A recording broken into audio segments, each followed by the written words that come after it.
Good evening to everyone. Welcome again to Bet Gabriel.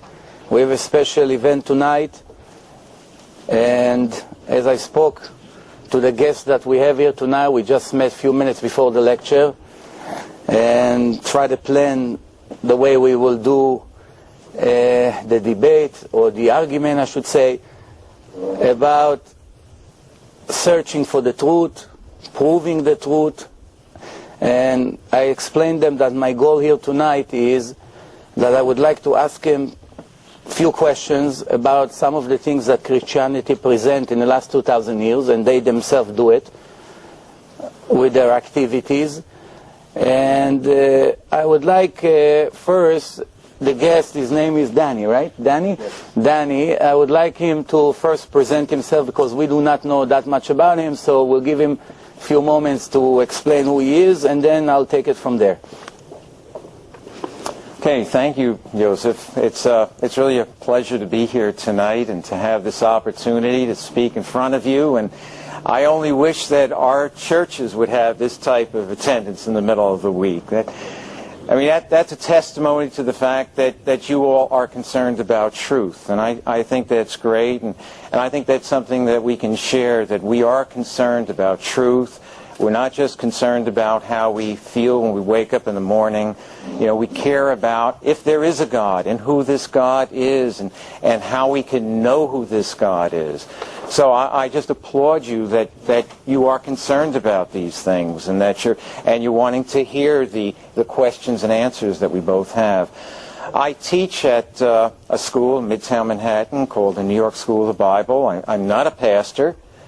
But I've been a seeker after truth for many years, and that truth led me to believe in Jesus Christ. Sometimes he's called Yeshua HaMashiach, so as not to be offensive to Jewish ears. And I was searching for truth for many years, and it wasn't until I became a farmer and I had a chainsaw injury, and we lived way at the end of a dead-end road, and the chainsaw bucked back and hit me in the head, and I lifted my hands up to see if I still had a skull left. And when I lifted my hands up, I saw that my wrist was half cut off and the blood was just gushing out. Well, to leave out a lot of details, I was laying in a pool of blood, and suddenly I realized I wasn't alone. I knew, as clearly as I know that you're sitting here, I knew that God was there. And I was filled with such a love and such a joy and such a peace. I knew that what was most important for me at that point was to find out who this God is. And I was always the biggest skeptic in the world, and I always needed proof. And for me to believe that Jesus Christ died on the cross and he died for me was something I just couldn't take on faith. To me, the idea of faith was just unacceptable. My understanding of faith was either you go with faith or you go with reason. And I wasn't about to go with faith. So it took me a long time of searching before I became convinced that the one with whom I had had that encounter was in fact the Messiah. Thank you. Okay. Thank you very much. I would like to start with a short introduction before I start with the questions that I have. As some of us know, and those who don't know will find out now, we have three main religions today in the world. It's Judaism, Christianity, and Islam. The chronological order is that the Torah was given to the Jewish nation 3,318 years in Mount Sinai in front of millions of Jews that accepted the Torah from God. Christianity is approximately 2,000 years old.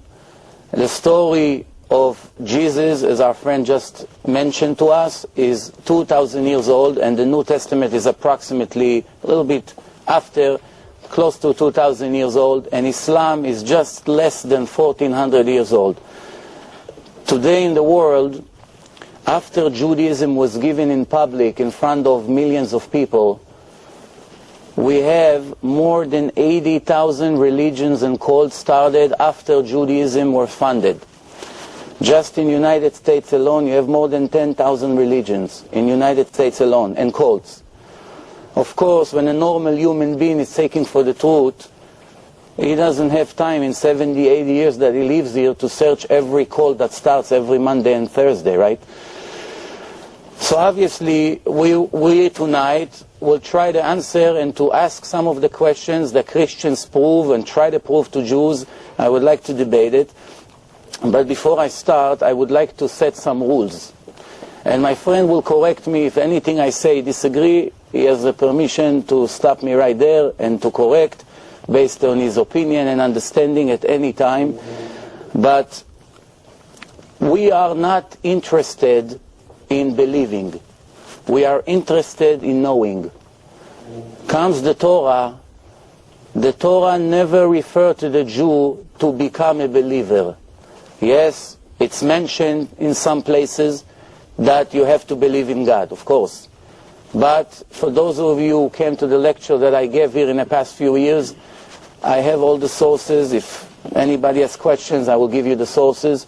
The Torah referred to us and it gave us an obligation to know. You should know I'm your God. You should know I'm the master, there's no other. You should know there was no one before me and there will never be one other than me. Your eyes saw that I got you out of Egypt, and many, many other examples. The way of the arguments today is only based on scientific proof. Anything that me or my friend here will not be able to prove, it's worthless. Because to tell stories, I can start telling you stories from now until I'll be 70 years old. The question, do you want to believe me? It's your choice. We don't want to waste time on things that are open to questions. Only scientific, valid proof that leave no doubts. Like in math, 2 + 2 is 4, you prove it, it's no arguments. What you believe in has a big problem. In science, believing means not knowing. A scientist say, I believe that this medicine will help, nobody will take him serious. But if he say we know after thousands of times that we checked and we saw the medicine always worked, then it's a proof. The difference between knowing and believing, it's a huge difference.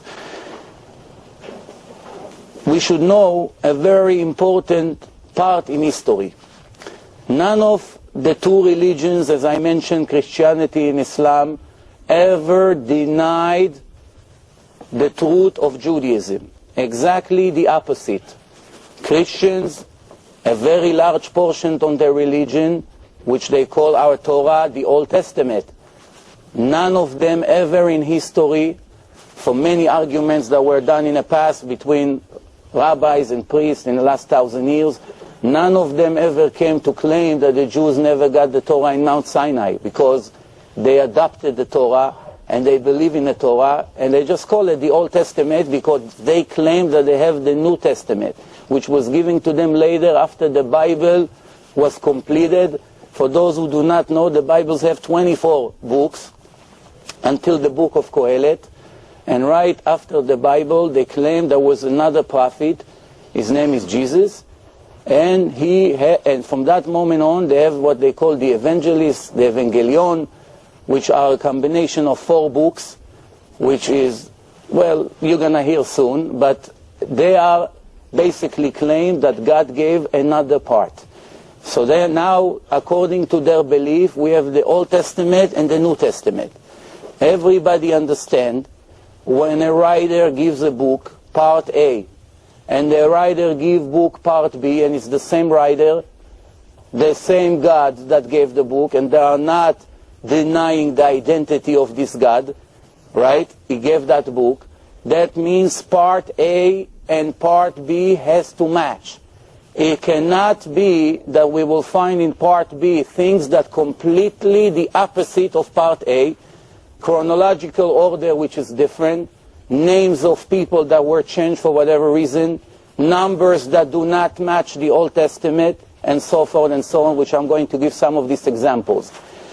According to common sense, once a person comes into a room, we do not know who he is, and he brings a book for the first time, do not know him. We have to give him the benefits of the doubt that he has something to tell us. and he claims that he got a book from God. It's hard for us to know because this is a story of one person, 50-50. But there is one way to know for sure that this book is not from God. All you need to do is find one mistake in a book. If you are going to find one human error in the book, even if some of the book was given by a divine origin, once you have one human error that cannot be answered, that's the end of that book. Right there. Why? How can I rely on the rest of the book when it got mixed with human error? Nevertheless, if almost in every chapter of the book you're going to find human error, which leaves no doubt that this book can never be given by the creator of the world. And it's exactly the opposite. People like me and you, with certain goals in life, set and falsify books and claim they receive it from a divine origin. You have to be very clever, perhaps a genius, to be able to write a book, to follow the Torah, the Old Testament, and not to make human error, because it's almost impossible to do it. You need to have large knowledge in Judaism. You have to know the Bible, which is, as I say, 24 books. And I'm going to quote a lot of the things that I'm going to say. It's from the New Testament. I mark myself, some of my notes are here. And I would like to ask Danny those questions. I told him before, I did not expect him to be able to answer all the questions. If he does, very well. And if not, we're not running anywhere. We're here.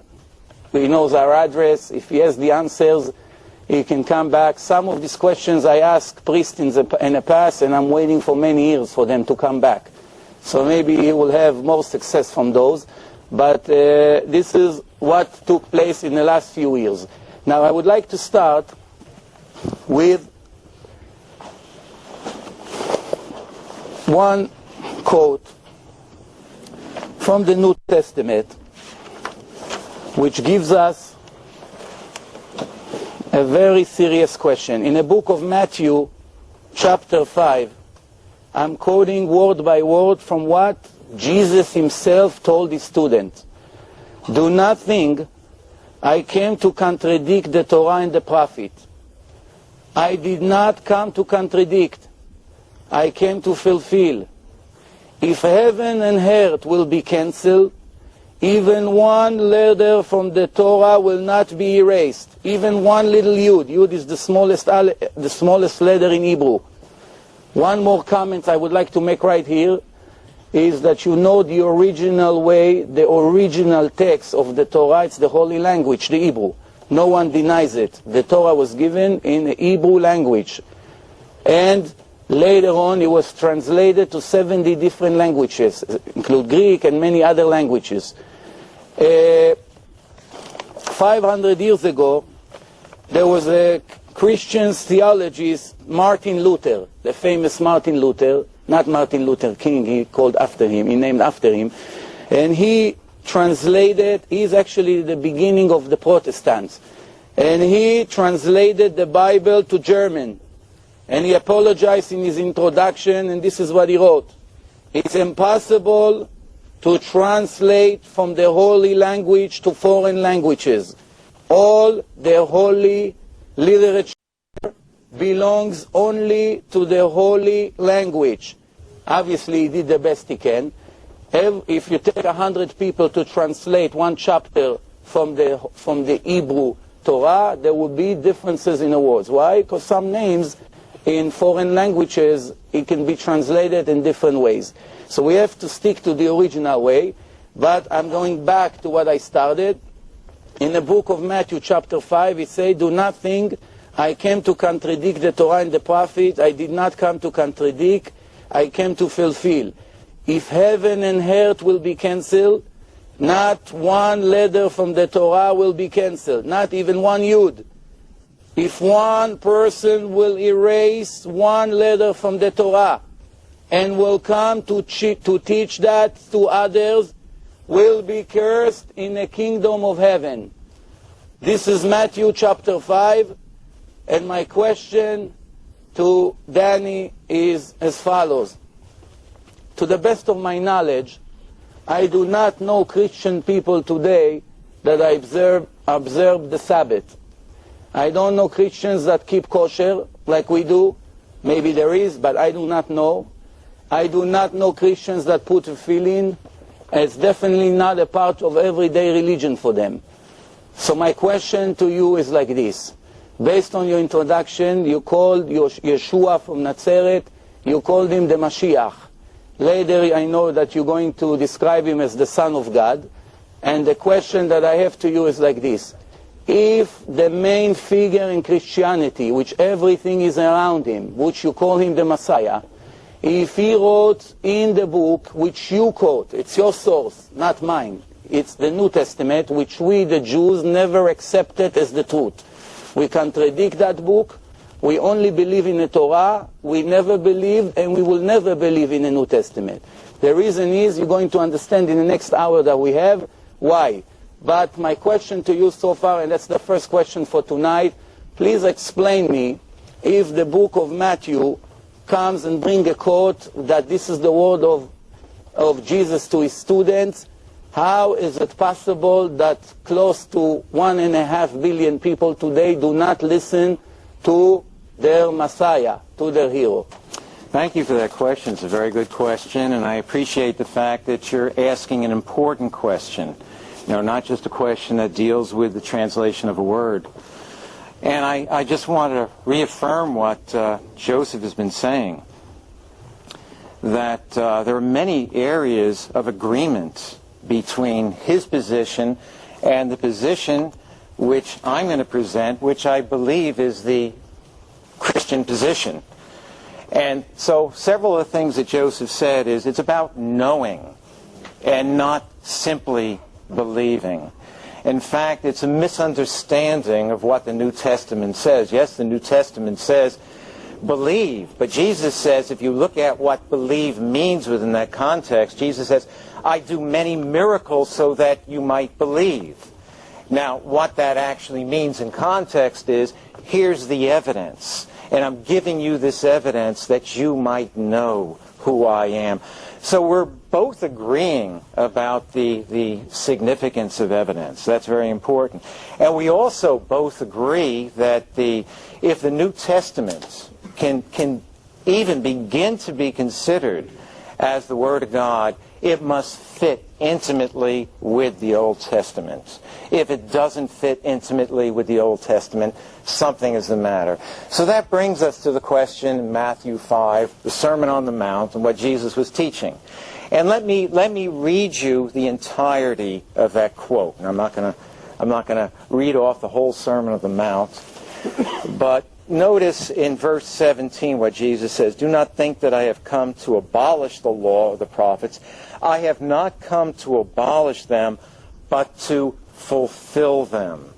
Rabbi Yosef was saying, well, how is it that Christians do not follow the law of Moses, and they don't put on tefillin? Well, Jesus said that he didn't come to abolish it. The law couldn't be set aside. We know that clearly from Tanakh itself. But what he did do was fulfill it. And the evidence that we have, there's much evidence, in fact, that the Christian looks at, that something would follow the Mosaic covenant. In fact, let me read you a few verses. The first verse comes from Jeremiah 31. It talks about a new covenant. And there are many, many verses in Tanakh that talk about a new covenant. And this one goes, behold, the days are coming, says the Lord, when I will make a new covenant with the house of Israel and with the house of Judah, not according to the covenant not according to the covenant that I made with their fathers in the day that I took them by the hand to lead them out of the land of Egypt, my covenant which they broke, though I was a husband to them, says the Lord. There are many citations I can make within Tanakh itself that a new covenant would come, and the conditions under the new covenant would be very different from the conditions under the old covenant. Let me just read you from the prophet Hosea. Hosheach, Is that how you say it? Hosea. Okay, this is from Hosea 2:18-19. In that day I will make a covenant with them, with the beasts of the field, with the birds of the air, with the creeping things of the ground. Bow and sword of battle I will shatter from the earth, to make them lie down safely. I will betroth you to me forever. That means marry, by the way. Yes, I will betroth you to me in righteousness and justice and loving kindness and mercy. Now, I want to point out about that particular prophecy that the conditions that Hosea, do I have it right? The conditions he's pointing to are conditions that are radically different from the conditions that were experienced under the Mosaic covenant, or Brit, Mosaic, Brit. Anyway, in the Mosaic covenant, the Jewish people couldn't even come into the presence of God.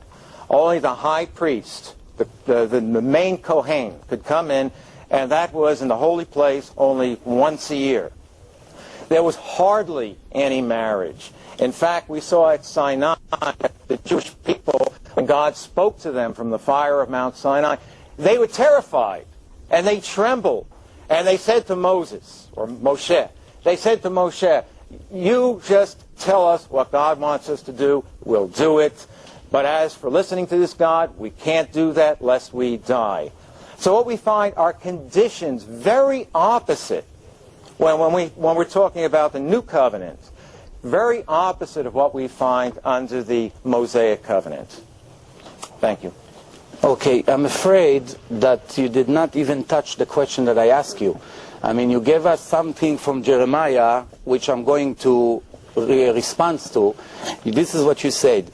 But before I repeat your quote, I would like to ask a question. This is my question to you. If a person will come and show up in this room and tell us he's Eliyahu Hanavi, Elijah the prophet, and he came to tell us about the salvation that is on the way, right? And we're going to ask him, Mr. Eliyahu, can you prove to us that you are Eliyahu? And he say, what do you mean? The Bible said that God said that I'm going to send you Elijah before I send the Messiah. That's a proof that I am Elijah. What would we say to this person? Will we waste a second with him? Okay. To come and take the text as the Christian church did and read and write a story based on some of the verses that appear in the Bible to match their needs and to match their goals, that's not a proof. That's not a scientific proof, because I can do it just as well as they did.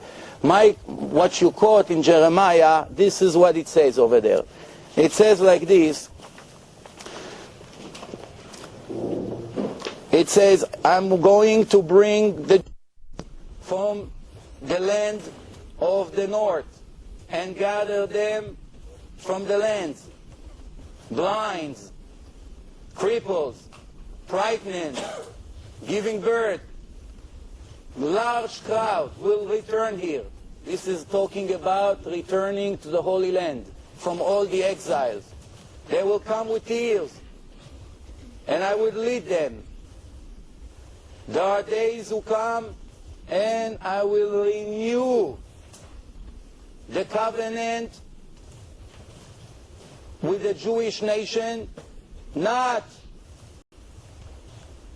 as we received it for 3,300 years so far, but until this is going to happen, we are going to establish it this time for eternity. As you know, the Jews never, unfortunately, all of the Jews in the world did not stick to the laws. And many of them are not aware of most of the laws. But this time it will be for eternity, which will mean that this covenant that we're going to make is not possible that it's going to contradict what we receive in the Torah. Why? Because in many places in the Torah, and I'm sure you heard it many, many times, the Torah says clearly, this is the Torah for you and your children for eternity. La'ad u'le'olmei olamim means forever, for eternity. Many places in the Torah warned the Jew not to erase one mitzvah from the Torah, or not to modify the Torah in any way, and the punishment for that is execution. if a Jew adds any word to the Torah based on his own opinion, or erase the letter from the Torah, something like this has to be cleaned from the nation of Israel. Now, my question to you was, if I'm coming and claiming in front of the crowd that Jesus is the Messiah and he has a divine power, and I'm bringing in my book a quote that he warned his students, those were his original followers, which are much better than the followers today, 2,000 years later. And he told them, be careful not to ever modify the Torah. And not only that, there's one thing I did not mention, but this is one more sentence that he told them. He told them clearly over there, everything the rabbis, Chazal, the sages, the Prushim, are telling you, you must do. So we find from here, not only that he admits that the written Torah is the truth of God, the oral Torah, which were passed from generation to generation, are 100% valid, and he warned his students not to change. Now we have a serious problem. Because as you already directed us that no one is allowed to change or to modify the Torah in any way, and if he does such a thing and teach to others, he will be cursed by God, we come to a series of problems that apply to him himself. Some of the things, first of all, it's like this. He comes and say, through the entire New Testament, he called himself like a regular human being. And not only that, when one time he said, Son of God, the crowd wanted to stone him to death. And he said, what do you want? All the Jews called the sons of God. As the Torah says, Banim atem la'Hashem Elokechem. You are the children of God. I chose you from all the nation to be my nation. So I'm only one of them. He did not answer, I am a special son of God, different than all the Jews. What do you want from me? I'm one of them. But I'm nothing different than all the other Jews. That's my understanding from that. So my question to you was, just to make it sharp to the point. The point is instructions, and everything you're going to speak in the next hour or the next year here, it's irrelevant because you are not following his instructions. And if he's your hero, and if he's the Messiah, and if your future depends on his hand, how do you not obey his will to his students, his instruction to his students? That was my question, but before I finish the question, I would like to ask you something that relates to it, and this is it. In the beginning of the book of Matthew, chapter 1, for those who do not know the story of the New Testament, this is how it starts. There's a person, Joseph, he meets a woman named Miriam, Yosef and Miriam, Joseph and Mary, Yusuf, it depends on how you want to call it, but it's the same person. Joseph, he got engaged with Miriam, two Jews, two regular Jews. He got engaged. In the old days, the engagement used to take place, and a few months later, the chuppah and moving together were taking place only a few months later. When he comes back later, he finds out that his fiancée, remember, fiancé is not today, like you give her a ring and it's over. Fiancé means they already had kiddushin. He put a ring on her hand. She is already eshet ish, almost 100%, with some changes. And he comes back and he finds that she is pregnant, knowing he never touched her. When he asked the question, obviously she needed to save her life. Because in the old days, they did not give reward to prostitutes or to people who will do something against their husbands. So what did she tell him? God came to me and made me pregnant, and this is from the Holy Spirit. And later, of course, the story is that he's going to become the Messiah. My question to you is like this. I'm going to read the beginning of the book of Matthew. Matthew is one of the 4 books. They have Matthew, John, Luke, and Mark. And obviously, if it's... Can I just interrupt, Joseph? Yes, please. Joseph, you've already issued about 5 questions. Would you like to give me an opportunity to address some of those things first? If yes, just let me well, it's all one question actually, because I'm not going to different 5 subjects. I mean, It sounds like it, though, because I have it broken up into a number of different parts. well, so just allow me to finish that and then take your time. Okay, so the book of Matthew and the other three books are claimed to be given from a divine origin. And I remember my words throughout this lecture. If you find one mistake in a book that a person hands to you and claim that God gave him his book, one contradiction, one mistake, it's the end of the story. You do not want to waste one more second on that book. Why? How can I follow a book that has such human error? I would like to read to you the descendants of Joseph, right, and Mary, the story. How did it start? According to the Torah, the Messiah, the Mashiach, must be a descendant from King David. This is what the Torah named him, Mashiach ben David, the Messiah, a son of David, which means he has to link to King David. This is what God says in the Old Testament. Comes the people who wrote the New Testament, and they know that the story has to match to the Torah, because it has to be from the same God. There cannot be any contradictions. So they come and describe all the generations from King David until Joseph the carpenter. And why? Because they're trying to link Jesus to King David. If Jesus is not connected to King David, he cannot be the Messiah. Because if he's going to be a grandson of King David, he has a chance. Not necessarily that he's the Messiah, but at least he has a chance. If he's not from the family of King David, as righteous as he may be, he cannot be the Messiah. So here is the book of Matthew coming to tell us how we reach from King David to Joseph the carpenter. Please pay attention to the name. The book of Matthew chapter 1 writes like this. Yosef, the husband of Miriam, he was the son of Jacob, the son of Matan, the son of Eliezer, the son of Eliud, the son of Yachin, the son of Tzadok, the son of Azur, the son of Eliakim, the son of Avihud, the son of Zerubbabel, the son of Shaltiel, the son of Yechanayahu, the son of Yoshiyahu, the son of Ammon, the son of Menashe, the son of Chizkiyahu, the son of Achaz, and so forth and so on. We open the book of Luke. Remember, it must comply with the book of Matthew, because they claim that it was given by God. God does not make such errors. Let's see the way Matthew described the descendants of Joseph the carpenter. Chapter 3, I'm giving the sources. Later you're going to watch the recording. If you want to double check me, please do so. The book of Luke, chapter 3 says, Jesus was the son of Yosef, the son of Eli, the son of Matat, the son of Levi, the son of Malki, the son of Yanai, the son of Yosef, the son of Matityahu, the son of Amos, the son of Nahum, the son of Chisli, the son of Nagi, the son of Machat, the son of Matitya, the son of Shimei, the son of Yosef, the son of Yudah, the son of Yochanan, the son of Resha.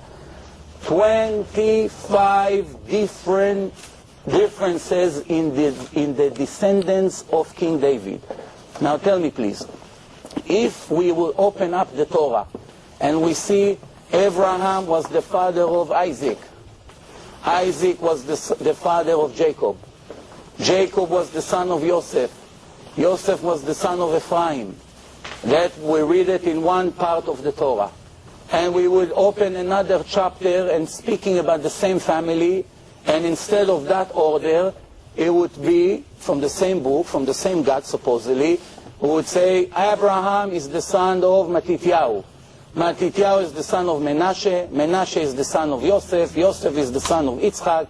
Yitzchak is the son of Mustafa, and so forth and so on. My question to you is, what other proof you need more than that this book is a complete human error? The order of the descendants, God does not make mistakes. God knows all the orders from King David until he reached Joseph the carpenter. But I have a better question. I mean, it's all one question, don't get me wrong. I mean, I know you presented it 5 different questions, but I disagree, because it's all one issue. We are talking now only on one issue.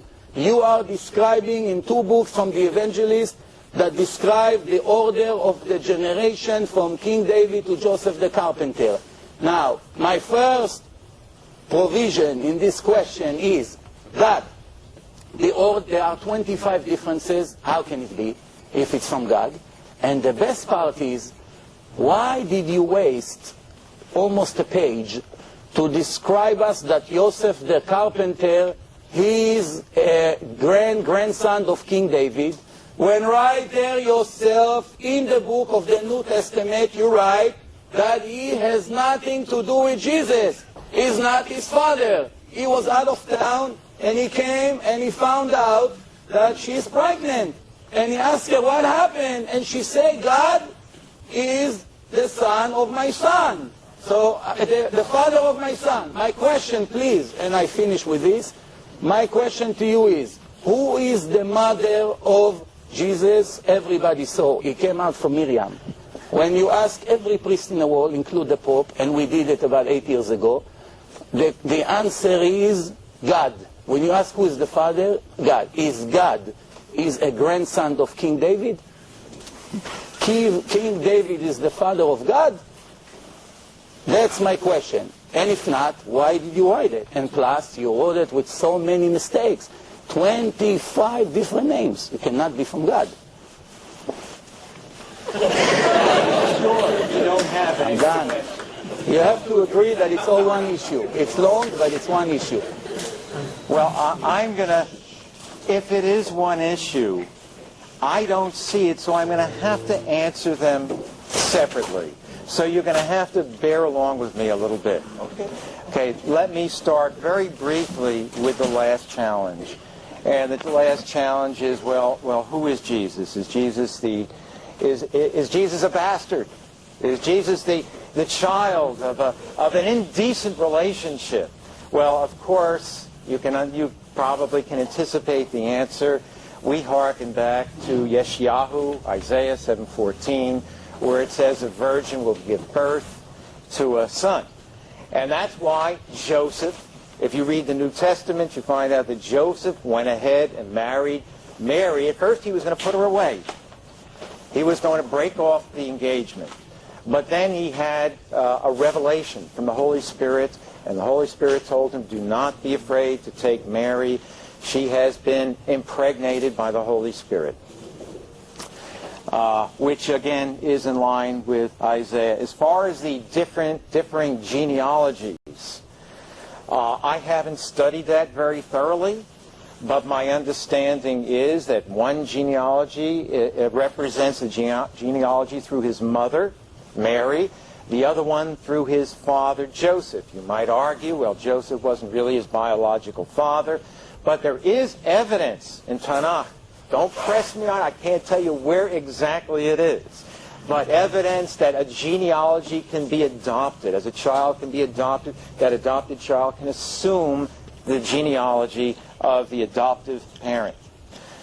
Getting back to Jesus again, because Rabbi Yosef is very correct. If Jesus is teaching that we should be following the law and we're not following the law, then there's something the matter with our faith. And so I just have to hearken back to the distinction I made before that you'll find in Matthew 5:17 that Jesus says, I didn't come to destroy the law. The law cannot be destroyed. It comes from God. It must instead be fulfilled. And that's what he did through his death. He was the ultimate offering. And if you look at Isaiah 42 and Isaiah 49, it talks about how God, you say Hashem will provide a person as a brit, as a covenant. And that's exactly what he did with the blood of the Messiah himself. There are many, many indications through the Nevi'im that the Messiah would die for the sins of the people. He would be the ultimate atonement, kafar, the ultimate atonement, as God had promised that he would make the ultimate atonement and not the Levitical priests. As far as the oral law, if Joseph does bring up citations from the oral law, as a Christian, I have to reject them. And the reason I reject the oral law is the reason that first century Jews rejected the oral law, because we see not only no evidence for such a thing in the New Testament, we see no evidence for such a thing even in the Hebrew Scriptures. I would challenge you to think of one prophet. You know, the prophets were very strong about saying, Israel, you messed up here and you messed up there, and you didn't do this right, and you rebelled against God, you don't even know who your master is. But the prophets never once said to Israel, Israel, you violated this particular stipulation of the oral law. We do not see any evidence for the oral law whatsoever. And so I would turn the challenge around to Rabbi Yosef and say, you believe in evidence, you rest your case highly on evidence. I would like you to show me some evidence for there being an oral law. I would also like you to show me some evidence. You cited something, but I don't know where that citation is, where it says that the Mosaic covenant is ad olam, or eternal. We see that about the covenant with Noah. That is talked about as eternal. We see that about the covenant with David, that's talked about as eternal. The covenant with Abraham and Isaac and Jacob, that is called eternal. There are many citations that these covenants are eternal. But I would challenge you to find one citation in Tanakh where it says that the Mosaic covenant is ad olam. ודבריי אשר שמתי בפיך, many people understand Hebrew, but then I'll translate it to English. לא ימושו מפיך ומפי זרעך ומפי זרע זרעך, אמר השם מעתה ועד עולם. The Torah that I put in front of you will not be erased from your mouth and from the mouth of your descendants or from the mouth of the grandchildren from now to eternity. You ask it? This is Isaiah 59, verses 20 to 21. 59. While you're looking, I hold myself very tight for this one of the incredible trick that the Christian church used in the last 2,000 years. Even though 800 years ago in philosophical arguments with the Ramban and other great rabbis with the head of the churches of that time, they brought it to their attention, and some of them in some countries later corrected it in their books. Until this moment, for sure intentionally, no benefits of the doubt whatsoever, they take the original Hebrew text and falsify it according to their mission. Tell me please, for those who know Hebrew, who can translate the word Alma, what it means in English? The word Alma. Young girl. Baruch Hashem, 4 or 5 people say it. Comes the Christians, take a verse from one of the prophets that, by the way, has nothing to do with talking about the Messiah. The story over there is the king of Ahaz. There is a war, and he's afraid to go to the war. Comes the prophet Yeshayahu, Isaiah, and tells him, don't worry. God told me that we're going to win the war. Do you want a sign? The king that was a righteous king, he said, no. I believe in your word, you're the prophet, and I don't need a sign. Comes the prophet and say, I'm giving you a sign anyway. Your wife is pregnant, and she's going to have a son, and his name is Emmanuel.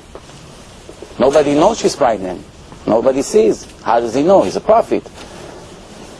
How did he call his wife? Some says, by the way, you should know about this. Some says that the prophet was speaking about his wife.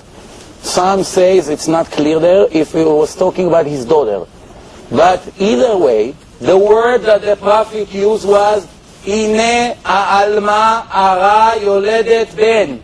Here is the young lady becoming pregnant. Here is the young lady pregnant. She's going to give birth to a boy, and his name will be Emmanuel. Tell me please, why would a person take a word that every ignorant Jew 2,000 years ago, that you stop in the street, as some of you may just answer my question, and ask him, tell me the translation of the word Alma, everybody knows is a young lady. Young lady, whether she's virgin, whether she's not a virgin. But I have a problem. I'm looking for a source to prove that he's talking about a virgin woman, that she's a pregnant. Why? It's going to fit my soul. So the point is like this. Everybody that wants to make up a story and take words from one language and modify them and translate them in a wrong way on purpose to fool the crowd, that's not an honest way. Now, I don't know your knowledge in Hebrew, but you don't have to believe me and the crowd. You go and check in the original divine language, the holy language. Nowhere in a history someone claimed the word Alma means a virgin. And I have sources, if you want, I will give them to you right now. If you want, I'll give them to you later, of popes and heads of the Christian church that apologized in the end and say that this should not be translated as a virgin. But, with all the respect, you still did not even touch one of my questions so far. I'm just dying to get back. Please, go on. Please. Okay. Now that's a very big subject you opened up. I'm glad you did open it up, but I want to return. To Isaiah 59, and if you do have your Tanakh with you, I would encourage you to take a look at it. Because I made the claim before that nowhere in Scripture does it talk about the Mosaic covenant as being eternal. And I would assert that in this passage also, it's talking about a covenant that is coming. A covenant that is coming with the coming of the Messiah. And so I'm going to start reading in verse 16. And it says, he saw that there was no man, and wondered that there was no man to intercede. Now this is God speaking. Then his own arm brought him salvation, and his righteousness upheld him.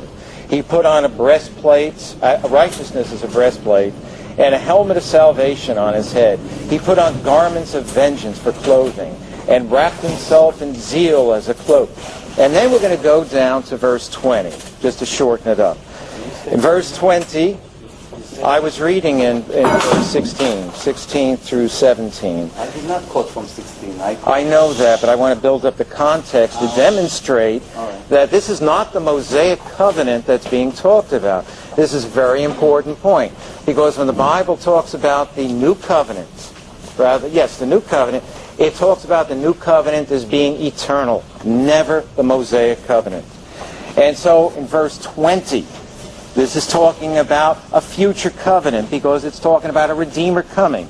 In verse 20 it says, and a Redeemer will come to Zion, and to those in Jacob who turn from their transgression, declares the Lord. And as for me, this is my covenant with them, says the Lord. My spirit that is upon you, and my words that I have put in your mouth, shall not depart from your mouth, or out of the mouth of your offspring, or out of the mouth of your children's offspring, says the Lord, from this time forth and forevermore.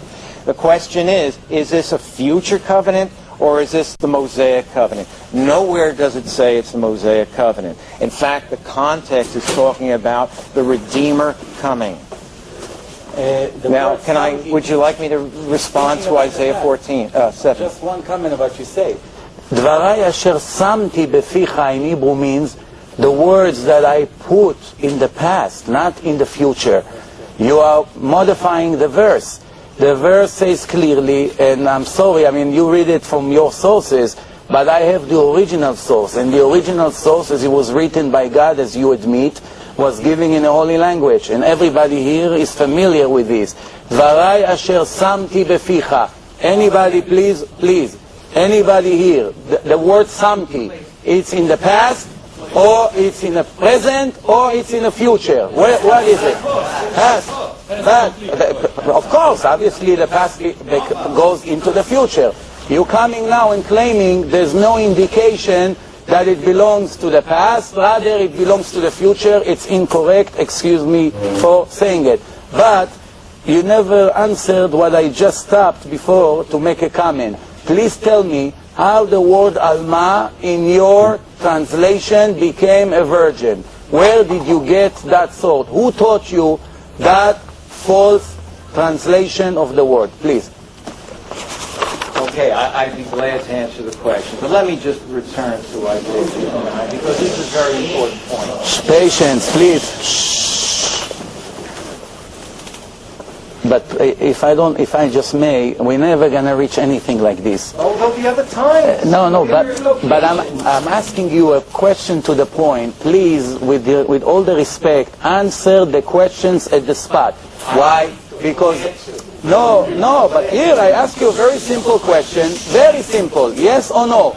You admit that the word Alma means young lady, or you still hold that it means to a virgin? Because you used it as a fact before that Isaiah is speaking about a woman, that she's a virgin that's going to give birth to a person. By the way, the rest of the sentence, as you may know, speaking about that boy would live great life with milk and honey and all kinds of beautiful blessings, which we all know that Jesus did not have these kinds of life.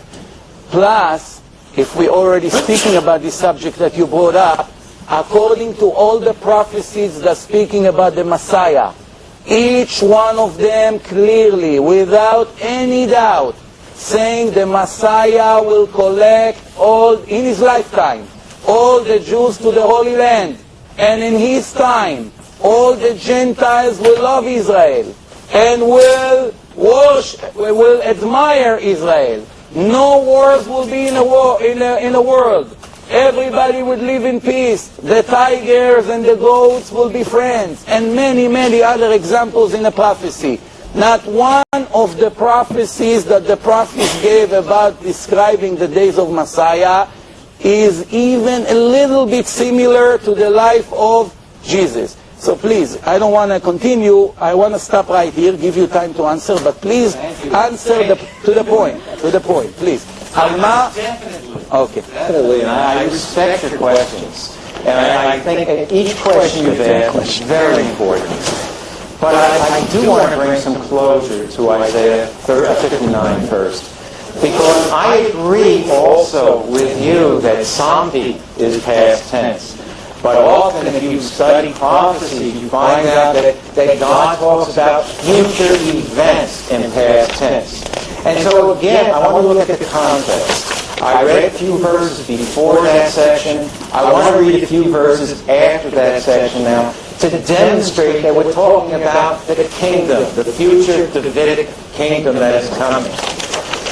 In the next verse is Isaiah 61. Arise, shine, your light has come, and the glory of the Lord has risen upon you. We're talking future now.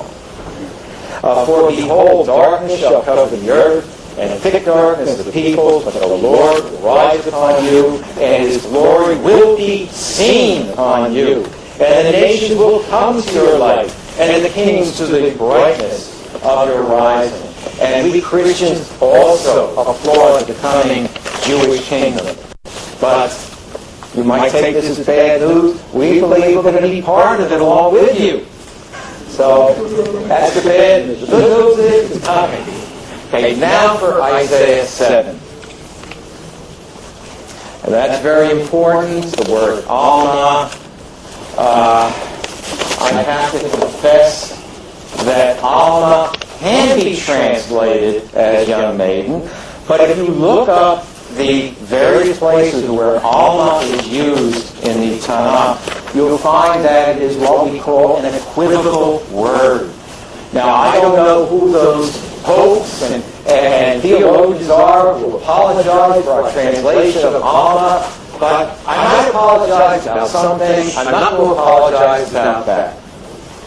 There are many reasons that we believe that Alma should be translated as virgin. There are many, many reasons, and I'm going to go into a few of them.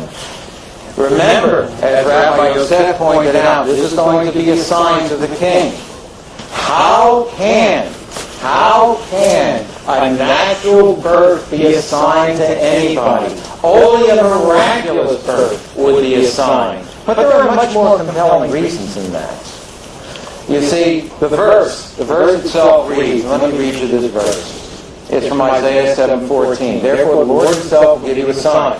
Behold, the virgin, or as you might say, young maiden, shall conceive and bear a son, and shall call his name Emmanuel, or Emmanuel, God with us.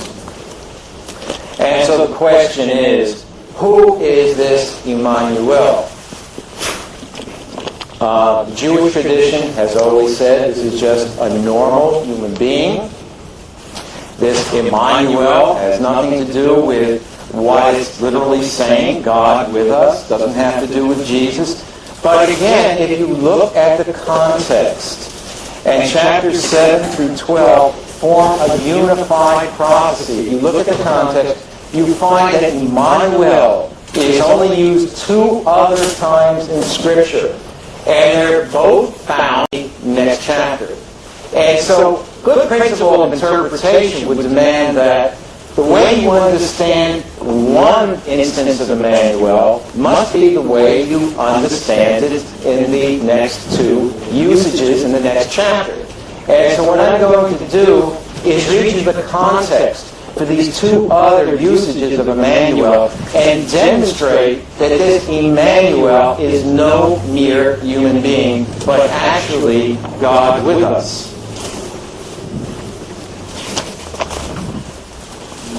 And so if you have your Hebrew scripture, you want to follow along. Yeah, I'm with you. This is from Isaiah 8, and I'm going to read from 6 to 8.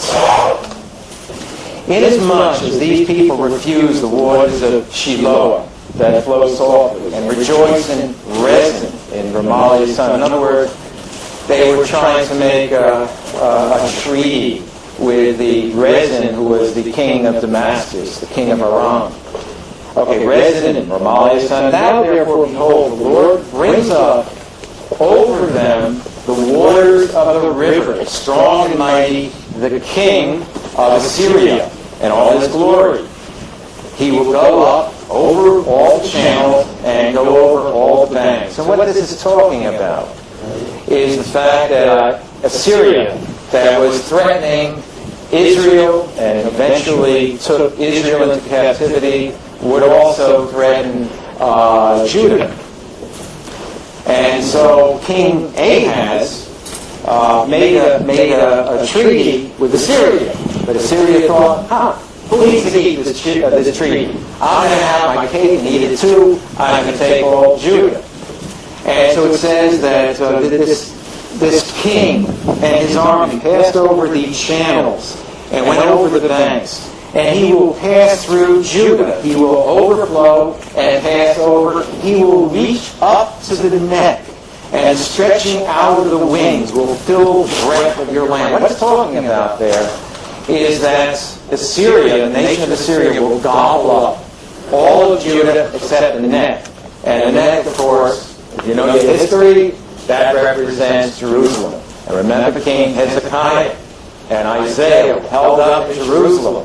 And Isaiah brought out Hezekiah a prophecy, because Hezekiah and all the people came before the Lord, and they humbled themselves, they cried out to God, and God sent them an incredible rescue. That night, the angel of God went out among the Assyrian army and destroyed 185,000 of the Assyrians. When the king, Sennacherib, got up the next morning and saw his army was destroyed, he took the rest of the army and he went back to Assyria, and that was the end of the Assyrian invasion. But I want to complete that quote, because it says he will overflow and pass over, he will reach up to the neck, and stretching out of his wings will fill the breadth of your land, O Emmanuel. Now what it's saying here is hearkening back to the original usage of Emmanuel. It's saying that Emmanuel seems to be the owner of the land. Now how could a mere human being be the owner of the land? Let's look at one other context. And this is just the next verses. Starting in verse 9. Isaiah says, be shattered, O you peoples, and be broken in pieces. Give ear, all of you from far countries. Gird yourselves and be broken in pieces. Gird yourselves, but be broken in pieces. In other words, all these nations are going to be broken. Take counsel together, but it will come to nothing. Speak the word, but it will not stand. Why not? He concludes the statement by saying, for God is with us. But in Hebrew, that word is for Emmanuel. What Isaiah is saying there is, the nations have all these plans. They're not going to stand. They're going to be broken. What's going to stand in the way? Emmanuel. See, this Emmanuel is not a mere human being. This Emmanuel is the one who stands against all these nations that are coming against Israel. Thank you. If you know, in Hebrew language, there are tens of names, or perhaps hundreds of names, that the meaning of those names is God is with us, or God watch over us, or God is our source, or many other names. Nobody ever claims that just because the word El, Emmanuel, or different El, or Daniel, or all kinds of names, because the name El is in it, so he's the Messiah, or he's the master of the land. But I just want to make sure that I highlight the point that I told you before. Please.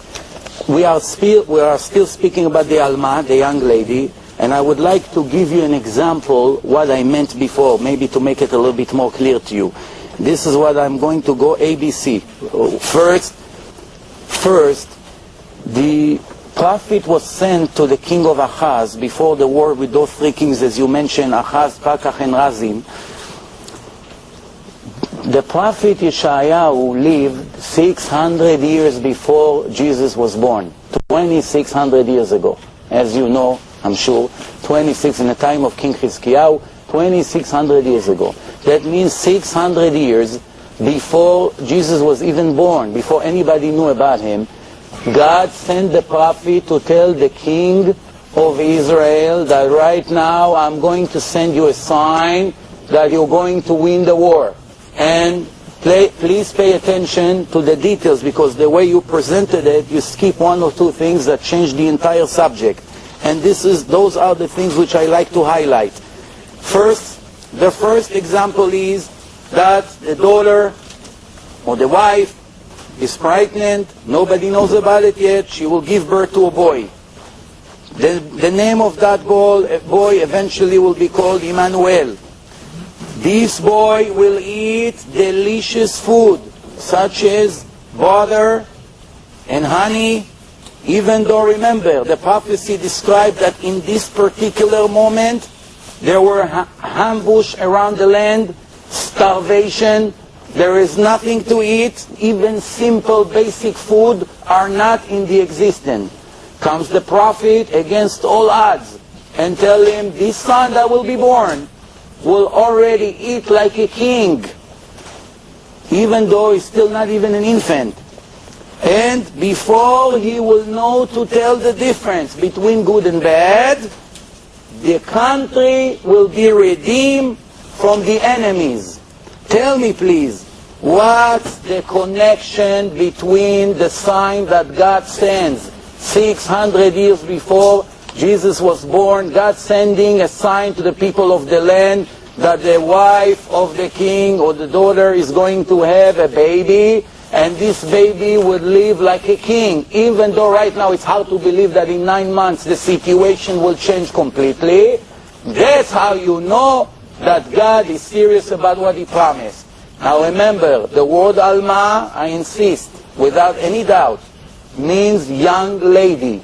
Nowhere in the entire Bible it says that Alma means a virgin. I would like to give you a proof for that, in case you have a doubt. It says like this: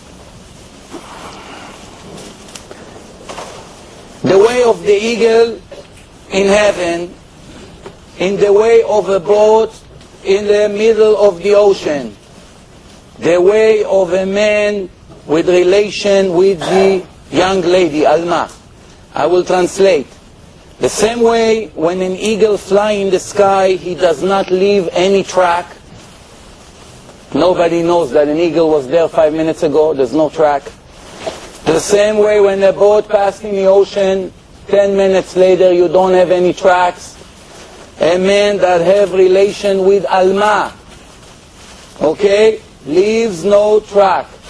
Based on your translation, it should have been the opposite. Because the word Alma, it's a young lady, another virgin. And remember, if we were talking about a virgin woman, for sure a man leave a sign.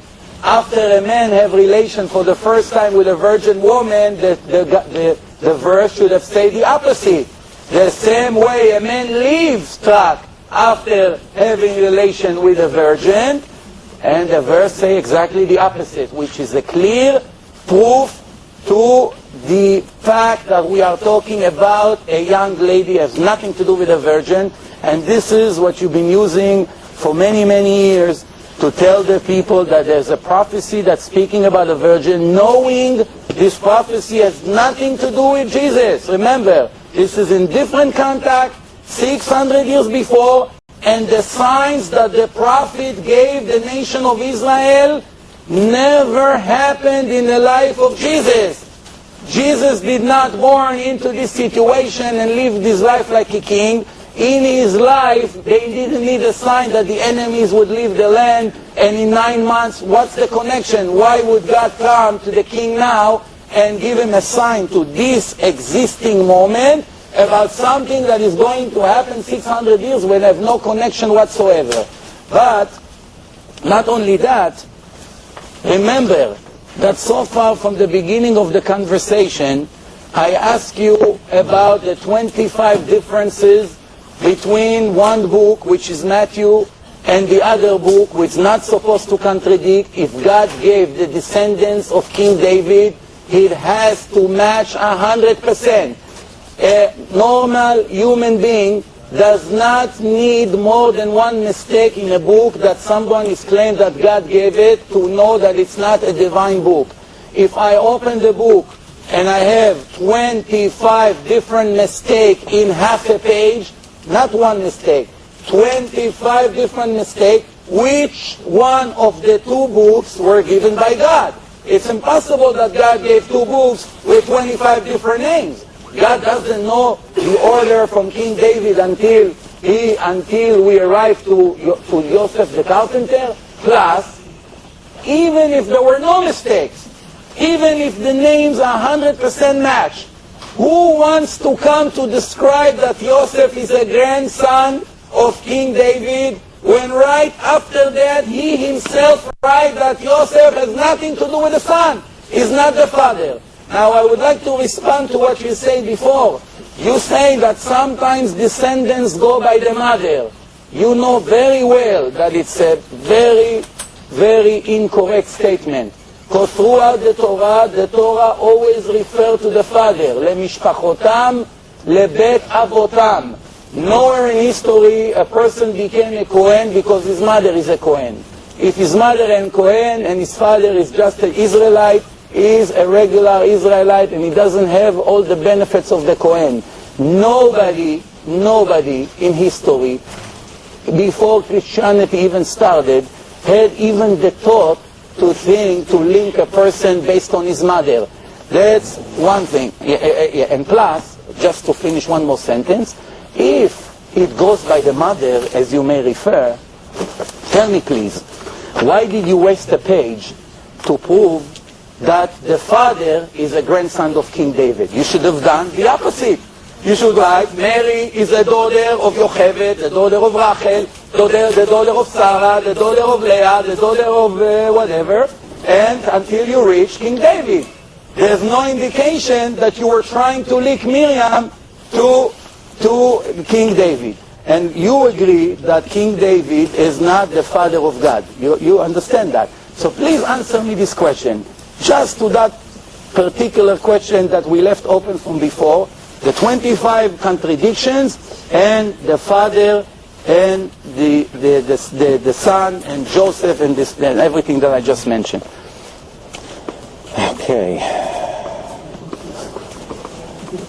Okay, let me just deal very briefly with the genealogy again. why are there two genealogies? Maybe the Bible just wants to cover the bases, and because Joseph isn't the biological father, maybe they thought, well, they have to justify it with both. I'm not sure exactly why. Getting back to the Isaiah prophecy, which is important prophecy, and I have to apologize. It's 25 names, please. I have already dealt with that. But let me finish my answer. That there are two different genealogies being presented there. Okay. The genealogy of... Well, let me finish responding to some of the other No, I things. thought you changed the subject, that's why I'm sorry. Well, I am. There's so many subjects. I got to change subject. I don't know who you're clapping for, but I'll just take it personally that you're clapping for me. You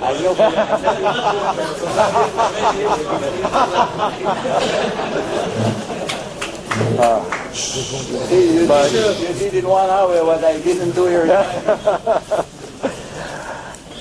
Getting back to Isaiah now, because that's a very, very important prophecy, and I think Yosef raised some very important challenges, and the one regret I have regarding them is that there are a lot of details involved, and I don't know how well you're able to follow it. But one of the where do I start? Let me start with Emmanuel. Is Emmanuel merely a name or a description of who this person is? God with us. Now, there are a lot of ways to answer that question. One way is to show that so many prophecies in Scripture, so many prophecies that talk about Messiah actually being, I don't know how you say it, Yahweh, Adonai, not Adonai, but for instance from Jeremiah 23:5, especially 6, it talks about a child being born, a branch of David. So everybody knows that we're talking about the Messiah here. And then it says, you know what his name is going to be? His name is going to be God, and that's the Yud, He, Vav, He. God, our righteousness. That's incredible. What that's saying is Messiah is going to be Yahweh. And beyond that, it's also saying that Messiah is going to be, as the New Testament has said in so many ways, and also, I would add the Tanakh, that our righteousness, if we are going to come before God, it can never be in our own righteousness. It has to be in the righteousness that is given as a gift by God. And so it says about this child, who is the branch of David, it says about him that he is going to be God, our righteousness, because we cannot have confidence in our own righteousness. Because if we're really honest with ourselves and we look at ourselves, we know how far short of God that we fall. And so we know that there has to be an offering. But not like the offerings that were made traditionally in the temple, offerings that had to be offered over and over again. It would have to be the Messiah himself who would be offered as a covenant, a once-and-for-all offering, the very offering that all Israel has been waiting for, the very offering that would make us righteous in God's sight. But let's go back to the context, because I think the context is the most important thing. And as I mentioned before, if you're going to understand Isaiah 7, it's related to Isaiah 8 and 9 and 10 and 11, because what Isaiah does in these chapters is continues to return to the same theme. It talks about a child being born. For instance, in Isaiah 9. Let me just read you Isaiah 9, 6-7. For unto us a child is born, unto us a son is given, and the government will be upon his shoulder, and his name, here's his name again, his name will be called Wonderful Counselor. I think it's Peleo Ox, a word that only pertains to God. Mighty God, in other words, El Gibor, Everlasting Father, Prince of Peace. Of the increase of his government and peace there will be no end. And upon the throne of David and over his kingdom, to order it and establish it with judgment and justice from this time forward and even forever. What that's saying is, and it's something that we agree with the rabbis, that this is talking about Messiah. It's talking about that branch that's going to come from David. But here, notice, he's called 4 names, 4 additional names. And these aren't just names like Daniel or Nathaniel or Emmanuel. These are descriptions of who the person is, because you got 4 lengthy descriptions which go along with Emmanuel. Here Isaiah is giving us an expanded picture of who this child is who is going to be born. And so one of the names, Wonderful Counselor, Mighty God, Everlasting Father, Prince of Peace. Can these be names like David or John or Nathan? Or no, these are descriptions of who Messiah is going to be. And then if you look at Isaiah 11, Isaiah again, for the 3rd time in his book, and the only time, talks about a coming of a child. And so, however we understand Emmanuel and Alma, it must be consistent with these other contexts. Now here's Isaiah 11. There shall come forth a root from the stem of Jesse. Again, we know that we're talking about Messiah, right? And a branch shall grow out of his roots. The Spirit of the Lord shall rest upon him, the Spirit of wisdom, the Spirit of understanding, the Spirit of counsel and might, the Spirit of knowledge. And it talks about this everlasting kingdom coming from the root of Jesse. Again, everybody agrees we're looking at the Messiah. And here again, this child is born. I would assert that responsible principles of interpretation require that we understand these 3 immediate contexts in the same light. As we look at Isaiah 7:14 about a virgin who's going to give birth to a child, we have to understand this child as a messianic king. Why do we understand as messianic king? Because chapter 9 is talking about a child being born who's a messianic king. And chapter 11 talks about a child being born who's the messianic king. Now, Rabbi Yosef talked about the fact, well, this prophecy was made 700 years earlier, and it seems to have been made to King Ahaz.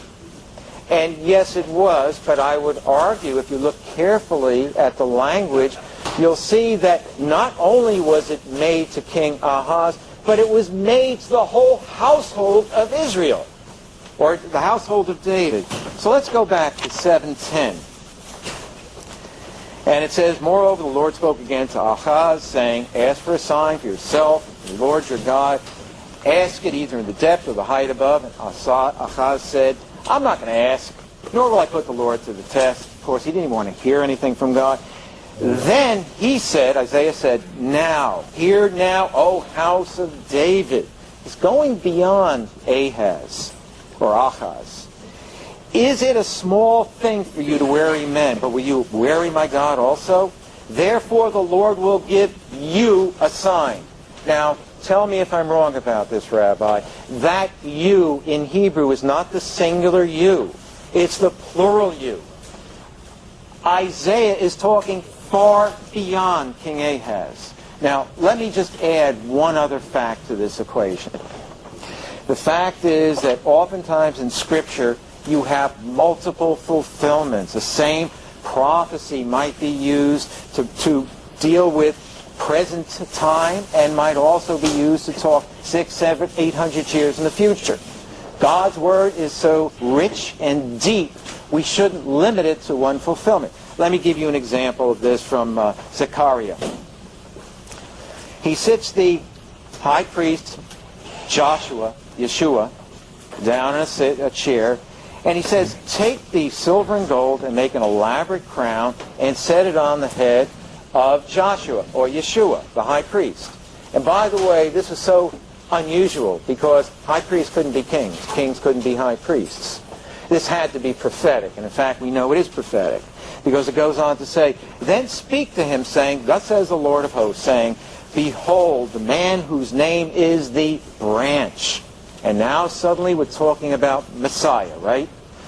The man whose name is the branch, from his place he shall branch out and build the temple of the Lord. We know we're talking about Messiah. Yes, he will build the temple of the Lord, and he shall bear the glory. He shall sit on his throne, and he shall be a priest on the throne. In other words, when Messiah comes, he is going to introduce a new world order, because what he is going to do is unite the kinghood with the priesthood. He is going to be the one ultimate Rosh, or head. Now, what does this mean?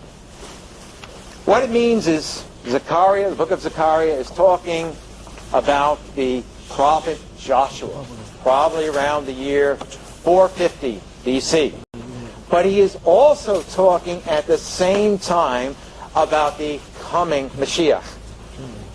Now, what I'm saying here, and I think the context bears me out, Isaiah 7, what it's saying here is that we're not simply talking about a prophecy to King Ahaz. The prophecy that was given to him, we see many indications that it reaches far beyond this king. One last point. The Messiah being God. There are many prophecies in the Tanakh that indicate Messiah is going to be God. You believe that the Messiah is going to be born in Bethlehem. Micah 5:2 says that of Bethlehem shall come forth the one who's going to be king. And you know what it says about him? It says about him that his goings forth have been of old, from everlasting. In other words, the child's going to be born, but he always existed. He always came from everlasting. There are so many examples, even in Torah, of God coming as a human being. Look at Yaakov wrestling with an angel who turned out to be God, and he named the place where he wrestled with this angel Peniel. Why? Because he declared that he saw the face of God. Or take the three men who came to Abraham when he was sitting by the oaks of Mamre. And he fed them a meal, and it turned out that two of them were angels who went to Sodom to spy out what was going on. And one of them remained to discuss matters. After having this meal, remained to discuss matters with Abraham. And this individual is identified as Yud, Vav, Hey, Vav, Hey. In other words, God himself in the flesh. You're mixing between. You are giving an example from angels, and you refer that the angels are God. That's what it says. No, that's not what it says. The angels brought a message from God. They didn't say anywhere that the angels are God. Plus, I'm having a serious problem. Why? Because if you ignore question number 1 and you address question number 2, it's not going to prove anything. Why? Because we cannot go to question number 2 when we stuck with question number 1. So what are you referring to? You say, okay, I don't have an answer about these contradictions. I do not know why they refer to the Father, and they try to prove that he's a grandson of King David when yet... Sorry, can I speak up for a second? Thank you. My name's Rich. I'm a friend of Michael's. That's what he invited me down here. I'm sorry. I think that's mine and Michael's fault. Michael can tell you, man to man, I have been pleading with him for 3 days. Please give me Rabbi's phone number so Danielle and Rabbi can speak, so they can both make this as fruitful as possible to everyone, so there will be no hidden questions. I apologize. That's my fault. Maybe I should have been more forceful. But you said you can't move on to question 2 without question 1. Had this phone conversation... No, that's not... Maybe you didn't... I did not mean what you... No, wait. No, I have no problem of him saying I don't have the answer, right? And I will come back to you when I will be able to come back with the answer, and then we move on. Then we don't have a problem. But every time I'm asking a question, he refers to different things, and I just heard him for more than 20 minutes about a different subject. But just pay attention. We were arguing maybe half an hour when I didn't even give 3% of what I have here. So obviously we're going to need 20 meetings in order for me just to ask some simple questions. But it's okay. I'm going to try to ask the shorter questions because I understand what you say. All right, so the point is like this. I'm expecting you, please, to come back to me at your convenience, not today, with the answers. How is it possible that there are 25 mistakes in a book that claim to be from God? It's impossible that God made mistake in a text. This is we conclude that. Question number 2, if Jesus is the Son of God, who needs to waste time to prove from King David all the way to Joseph when we say Joseph is not the father? Third question is, that's a new one, please explain me, how do you have more than 150,000 different versions to the New Testament? You have today, if you want the source, I have it, I will give you the source. Please explain me how there are more than 150,000 different texts. Okay, that's question number 3. Question number 4, please tell me, how is it possible that in the New Testament it says that Jacob went to Egypt with 75 people when everybody agreed that the Torah say that Jacob went to Egypt with only 70 people? Okay, please write it down. I'm going to make it a little bit slower for you to make yourself the comments. So that was question number 4. Question number 5, please tell me, from all the religions in the world, well, you know what, I should say it differently. From the 3 major religions, because I do not know 80,000 religions and cults. That's not my purpose in life. But from 3 religions, Islam, Christianity, and Judaism, please show me, there's one prophecy in Christianity. Islam never gave one prophecy. It's interesting that the Muslims call Prophet Muhammad, when yet I promise you, searching the entire Quran, there's not even one prophecy in the entire Quran. Prophecy means a clear message for very long time, hundreds of years or thousands of years later, that a person had no indication that something like this is logical to happen, but he came and described a complete prophecy. Christianity has one prophecy. The Christians write, if you want the source, I'm saying everything now by heart, but if you want the source, it will take me a minute to give you the pages where it is in the New Testament. But I'm sure you're aware of it already. So please, it says over there that the Jews will never return to the Holy Land. When we ask the former Pope that just died about a few months ago, we asked him, how do you explain that there is one prophecy in the New Testament that say the Jews, God left the Jews after the destruction of the Second Temple, that's what you claim in your books, and it says clearly over there that the Jews will never return to the Holy Land. Every blind person knows today that there are approximately 6-7 million Jews living in Israel, more or less. There are many Jews. We are not talking about the state of Israel. We are not in politics. There's nothing to do with the state of Israel. They say Jews will not return to the Holy Land. So the Jews return to the Holy Land. Question number, 7? Question number 7 is, please tell me, the prophecies throughout the Bible, there are many, many prophecies that speaks on time of Messiah. All of them, with no exception, describe that in the time of Messiah, the Jews will have great life. The enemies would leave them alone. There will be no war. The Jews will not suffer from anyone. Nobody ever suffered. The Jews never suffer more than the time that Jesus lived, in the time of the Romans.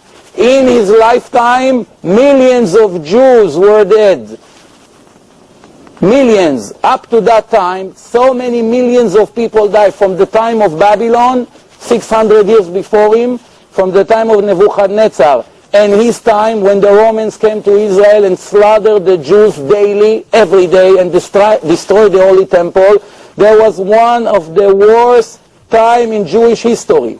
Since then until today, we have not even one indication of what the Bible said that the Messiah will do for us, that Jesus did for us. Not even one, not two. There's many, many signs that the Messiah will do. I don't have the time now to start listing all these prophecies, but you know about all the prophecies that speak for the future in the time of Mashiach. I gave you 3 or 4, I can give you more if you insist, but none of those indications occurred in his time. Now, the Messiah is supposed to save the Jews from all the nations, and all the nations will come to Jerusalem to learn from the Jews' Torah. Now tell me please, A person that could not save himself. When the Romans put him and hung him on a cross, his words to God was begging God to save him. And the Romans were telling him, no, save yourself. Let's see if you're going to be able to save yourself. He could not save himself. How can he save us? He couldn't help himself. Plus, it says that the Messiah, in one of the prophecy, will have children, will have descendants. He will have Zerah. Zerah means descendants. You know, as I know, that Jesus never had children. Please explain me, the most important mitzvah in Judaism is the first mitzvah from 613, the first one, which makes it very important, is to marry man and woman. And the marriage institution is the holiest thing in God's eyes. How is it possible that the Christian church took one of the foundation of the world and made the priests unable to marry and have children when it contradicts one of the most important foundation of God? Please tell me how a person that you refer to God was hungry one day walking with the students, and this is in the book of Mark, chapter 11, you can write it down. The next day he entered Jerusalem, and Jesus was hungry, and he saw from far away a fig tree that has plenty of leaves. And he started to get closer to the tree. Maybe he will find some fruit to eat. He came to the tree and he found no fruit other than leaves, because it was not the proper season for the tree to give fruit. And he out of paper, by the way. Yes, and which, you know, very good. You know, there's no coincidence. So it says like this: I'm cursing. I am glad you enjoy, but please, we are now only arguing to find the truth. We're going to shake hands, we'll stay friends. Nothing here is personal. I want to say it again. The point here, I am asking questions that if we're going to get the answer to all these questions that we ask, we have a very serious problem. Why? Because we declare always that if you find one mistake in the Torah, that's going to be the end of Judaism. One mistake, not two. And we have very many mistakes that we highlight, as some of that you heard from me. And if we're going to get the answers to all these contradictions and all these impossible things, then we are people that seeking for the truth. We're going to have to double check our future. But I'm continuing with what I said. He was very hungry and he was looking for what to eat. There was nothing to eat. And he went close to the fig tree and he saw some leaves. And what did he do? He cursed the tree. Correct me if I'm wrong. He cursed the tree and says, nobody will ever eat fruit from you. Question number one regarding to this. If I am God, or the Spirit of God is in me, that means I'm a superpower. That means I'm supposed to save the world. That means when I look at the tree, one time a student asked him, can you tell us how many leaves on the tree? And he said, let me get closer and count. If I am God, I need to go to the tree and start counting how many leaves. Oy va'avoy if we have such God, that we have to count how many leaves. How can we even waste a second with this kind of God? And I'm not saying it as a joke, don't get me wrong. This is a solid point, please answer. And the most important thing, what is the crime of the tree? That God made a rule in nature that the tree has only a few months in Israel, as you know he lived in Israel, that he can give fruit. And that was not the time of the fruit. Why the tree has to be cursed that he'll never give fruit? Please. And why would God be interested to curse something that he made? Plus, the next question, tell me please, Jesus said in the New Testament in Matthew 24, if a person come and make magics to you and give you signs that he is the Messiah, do not believe him. This is his words. Because there are many falsified messiahs and false prophets, and can make magic and fool the crowd. And yet, in another place in the book of Luke, chapter 7, and in John, chapter 4, his student came to him and say, how can you prove to us that we should believe in you? He say, because I'm able to do magics. You just said yourself, don't believe in people that are able to walk on water or to feed people with a loaf of bread, many people. Why? It's magics. The Egyptians used to do it, as you read in the Torah. Moses throws his cane, becomes a snake. Comes the impure Egyptians, one of the worst nations in history, the ancient Egyptians. Each one of the kids threw his cane, he became a snake. Does that mean they're God? The Torah just told you. If they are able to make magics, they are nothing, because this is the power that God put in nature, that the impure people are able to do magic. Is that an indication that he's the Messiah? For sure not. Plus, he himself admitted, don't believe people who make magics. And they ask him, how do we know you're the Messiah? Because I'm making magic. Is God making such mistakes, such contradiction? I'm sure that is not. The next question is, could you email me these questions? I am. No, you don't need it. You're going to have a recording. We're going to give you a recording. I have to be able to answer these questions. You want a good answer, right? Whatever you can, whatever you can answer right now, you have the time to do it. Whatever you cannot answer right now, you won't cut me off. Give us one answer. No, wait. I didn't finish. Believe me, I got to put some of the. Oops, I'm sorry. Okay, the next question. I got to bring these questions out because I don't have a problem sitting here and listening to your answer. Don't get me wrong. I have the time. And even if the crowd will leave, I'm going to still stay here to listen because I am seeking for the truth. But I told you, this is all short questions, as you see. Not like the first ones. First one were very long, but I learned my lesson. No, you don't know how long the answer's going to be. Do a big exposition. No, I tell you what, I'm afraid of another 20-minute speech about what, and the night is over. How about my fears? How about my fears of the end of this question? You're giving me under the belt now. Okay, so I'm almost done. I'll cut some.